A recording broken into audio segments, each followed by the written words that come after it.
Will the October update save Arc Raiders? To be honest, the answer's complicated. When Arc Raiders came out, it had me by the balls. I have sunk over 700 hours into it, and there is nothing quite like Arc Raiders. Embark really made something special, fine-tuning the looter-shooter formula and making it easily digestible for a wider audience. They surpassed expectations and reached 60 million copies sold worldwide, hitting an all-time peak of almost 500,000 players on Steam. The experience of fighting these incredible and diverse Ark in a beautiful setting whilst watching your back for sneaky raiders on proximity chat is like no other game out there. So please know I love this game, so remember the rest is said with love. Embark has made quite a lot of mistakes, and starting from the beginning. When the game first launched, they promised monthly updates to keep the game feeling fresh. They also said that they had a 10-year plan for the game. This is good, this is promising. This all sounded great, but it was also their first mistake. Expectations are too high and unreasonable. Even the biggest game studios can't do meaningful updates every month. From the way they worded it, it also sounded like they may have had a lot in the vault ready to go, but they didn't. They added a new arc, which was just a fireball with wings and a pop on steroids. These are great changes, right? And it'll shake up the gameplay, right? No, not really. They added new modes, which were welcome additions and fun, but still not quite enough. What really helped was Close Scrutiny and the Vaporizers, which was an ultra-high difficulty mode that was a welcome challenge to raiders starting to find the gameplay loop stale. I'll just take out 3 Rocketeers and the Vaporizer. No need to worry there. Grab me a black couch. Everything else is set up perfectly. What the hell is that? However, here we meet mistake number 2. There isn't really a reason to play Close Scrutiny. The loot you get from the large probes are not worth it. You get these spines that aren't that valuable, and the Delobra blueprint is one of one. Once you have it, you do not need it anymore. This highlights a fundamental issue with Arc Raiders. In an honest attempt to keep the game fun and fair, the legendary weapons are just as, if not worse, than blue or pink weapons. They cost more and are cooler looking, but they are not worth the risk, as the sound of them attracts rats like a stinky sewer cheese. Anytime I've shot an energy weapon, a free loadout comes running for me like a rabid dog. One thing that would help this game is making these legendary guns borderline overpowered against people and Arc, but make them way more rare. For example, I think you shouldn't be able to craft legendary weapons. If you could only get the Delobras from the Close Scrutiny event and they were as rare as the blueprint, it would give way more incentive to farm these events and would keep the excitement of looting alive. In an attempt to please everyone, I feel they have watered down the loot pool to the point of boring a lot of people. But there was a golden goose about to arrive in April, the update to keep everyone going. A new map, Riven Tides, with a new large Arc threat. Is it the Bishop that has been rumoured for so long? Is it the leaked coastal city that we have seen in concept art for all this time? No.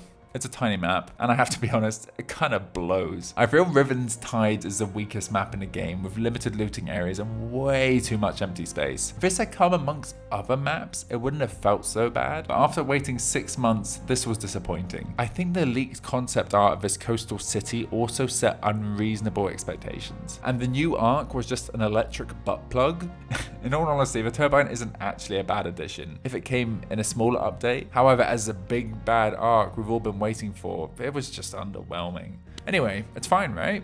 New roadmap coming soon, we'll get new shit in a month. 10-year plan, we're golden, baby. Then on May 13th, the promise of monthly updates proved to be unrealistic, and Embark announced that we are only getting updates twice a year because they can meaningfully change the game in that time. This hurt. It double hurt due to Riven Tides and the electric butt plug not hitting expectations. Even though this sucks and has temporarily killed the momentum of the game, it was the right decision. The game does need a big overhaul to change the gameplay experience. I quit Arc just over a month ago because I died to people teaming in duos, and I've been ratted so many times at this point, and I just had enough. Come on. Oh. He's on me.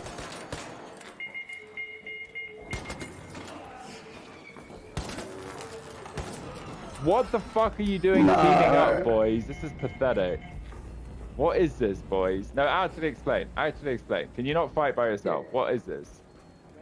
And also with the duping and cheating in the game, it was in a bad state. Everyone had pimped out Tempest 4s that had been duped. I was just done. Also, I'm not talking much about cheating in this video. Every game has cheaters, and it's an issue that everyone's talked about, so I don't think me giving advice changes anything. So here we are in the void. But Embark has announced that the October update will include a new map, Frozen Trail, which is big and densely packed with underground and overground locations to explore. They've also announced a new high-level challenge, and it's widely speculated through leaks that it is the Courier event. This looks extremely promising, and I pray they get the balance right with the loot being rewarding enough. I also think they need to make it that you need to bring specific items that are hard to get or something like that, so it just means you can't just like spam it with free loadouts or something. That would be really disappointing. There are apparently new Arc threats coming in all different sizes from small to big. They've also said they're making a deeper progression system, a new system to reward players for playing. I honestly think it is, with a few caveats. I think Arc is now in a different part of its life cycle. Every time it updates, it will get a huge buff of players coming back that will slowly trickle off until the next update. First 6 months of it being people's only game will not be replicated fully,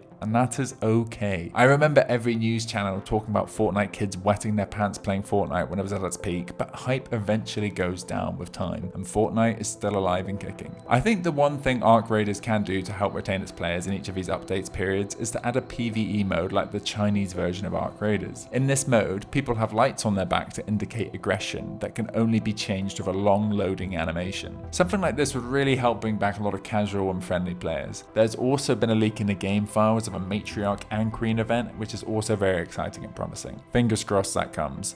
Another thing that I think would really help is private servers. So if you could make a private server and you could just go in with your mates and do tournament style. And I think the way to balance this would be to make it that whatever you take in, you can't like take out more. So if you go in with all your trigger nades because you want to do something stupid, you can't gain anything more in the server. There's no loot, there's nothing. I think that'd be really great, and it would keep games alive, because especially for streamers and content creators, they can make so many wacky videos with these private servers. I know that isn't an easy thing to add, and I hope that does come in the future, because I really do think it will give longevity to the game. The last thing I think that would help is more endgame content.